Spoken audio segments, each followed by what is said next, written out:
Welcome back. We're continuing to honor Black history right here in Central Illinois. Dr. Charles and Dr. Jeanne Morris were longtime educators in Bloomington Normal. Their legacy lives on, especially for the Illinois State Redbird community. Here's their story.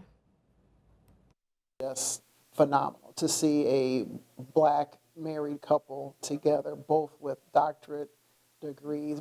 That couple is Dr. Charles and Dr. Jeanne Morris. They were longtime educators who left an impact on the Redbird community at Illinois State University. I would really want to say thank you to both of them, and probably didn't say it enough when Dr. Charles was here, but I thank them both. I thank their family for the sacrifices they made. They have just been very influential, whether people know it or not, because they're not one to brag about it. Dr. Charles hailing from Big Stone Gap, Virginia, and Dr. Jeanne hailing from Charleston, South Carolina.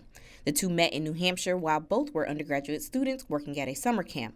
Dr. Charles was matriculating at Johnson C. Smith University and Dr. Jeanne at Spelman College, both which are historically Black colleges. I was a music major, and he had a beautiful singing voice and interested in music.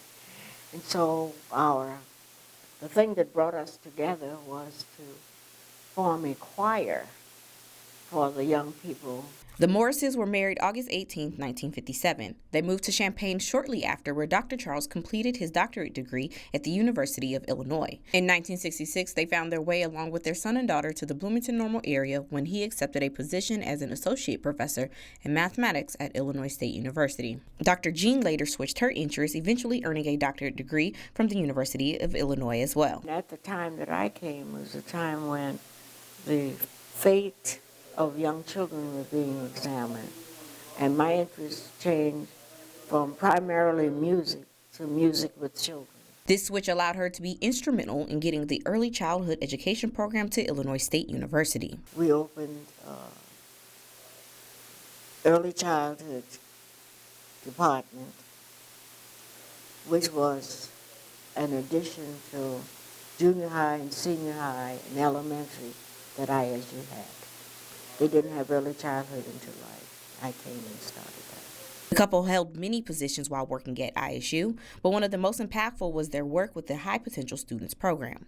The program helped students adjust to college, ensuring they were on a path to graduation. I didn't recognize the amount of influence he had on HPS to even be a thing at Illinois State.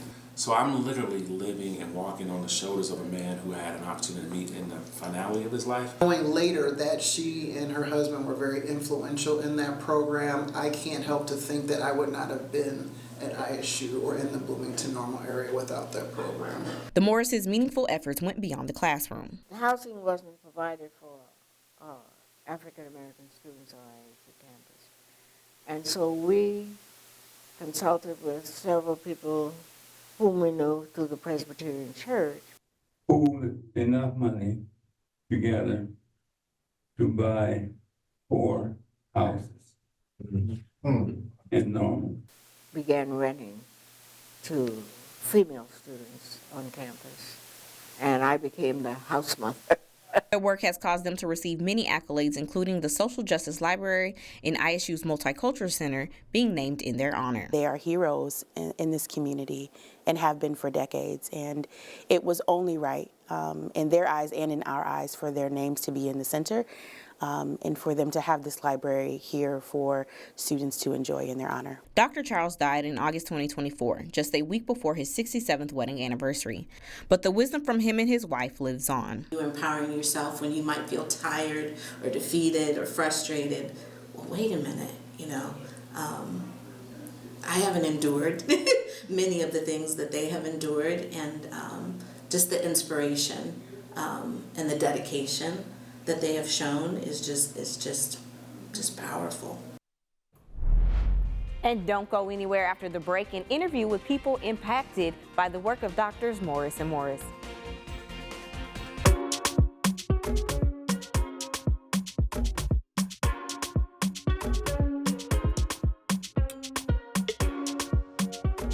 Welcome back. As we continue to honor Black history, we celebrate Dr. Charles and Dr. Jeanne Morris. The longtime educators left a lasting impact on not only Illinois State's Redbird community, but the Bloomington Normal area as well. Joining me today to speak about their legacy is Lorraine Muhammad and Eric Carthens. Thank you all so much for being here today. Thank you. Thank you for having us. Well, first, please just share your overall experience with Dr. Charles and Dr. Jeanne Morris. Absolutely. Being with Dr. Jeanne and Dr. Charles was a great experience, particularly at Illinois State University. They had a high impact in a program called High Potential Students. And because of them, many of us who came from the bigger cities or suburbs were actually able to go to the school. But beyond that, that carried on into the community, for which we are indebted to them forever. That is so amazing. Now, how does their legacy personally inspire you in your daily life? They had a very strong sense of community, uplifting the community, building on the community, as well as a strong sense of education, especially with Jeanne Morris, Dr. Jeanne Morris as well, as far as her commitment to education, as well as Dr. Morris, Charles Morris. And honestly, in my own life, as I was brought to Illinois State through the High Potential Student Program, continue to model that same behavior, not only in myself, but my kids, as well as those that I mentor and partner with through different organizations and such. That is beautiful as well. So when you leave a legacy, that means there are people coming behind you. So we're going to go ahead and take a look at what Dr. Jeanne had to say about passing the torch. If somebody doesn't pick up the load and it doesn't go on, then it stops, and it's a waste. Now, after seeing that, what do you all hope future generations take away from Dr. Charles and Dr. Jeanne's story? For me, I hope that the future generations realize that if there's not a solution, you have the power to create one. They showed that and lived that every single day. And you, Mr. Eric? I would definitely continue to say, just continue to have a commitment, look for the opportunities in the moment that they had experienced when they got to Bloomington, and they continue to share in Bloomington, and keep pushing forward through your perseverance. So. Thank you all so much for being here today. It was an honor to speak with Dr. Jeanne and to share her and Dr. Charles' story. And I thank y'all for coming on the show today to share the impact that they had for you all. Thank you. And we will share this full interview over on our website, ciproud.com.